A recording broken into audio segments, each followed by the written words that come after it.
Ito lang naman. Hello sa inyo guys. Ngayong araw ay mamimingwit kami ng katrabaho ko. Dito lang yan sa tapat ng resort na pinagtatrabahuan namin. At yun na nga inumpisa ng kasama ko. At syempre, papahuli ba ako? Mga ilang saglit lang, pero 20 minutes talaga lumipas dyan. Nakahuli ang kasama ko. Nakahuli ko sa ako.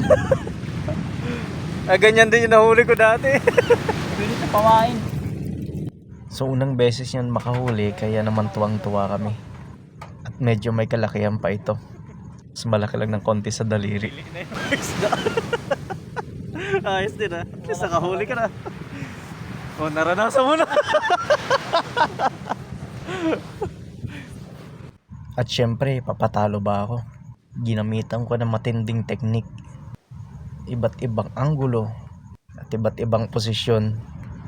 Sinamantala ko ang pagkakataon habang merong pang pagkakataon. Nagkwentuhan na kami dyan ng 30 minutes. Naubusan na kami ng pain. Pero naisip ko sa bandang huli, siguro papayag na lang ako na walang huli.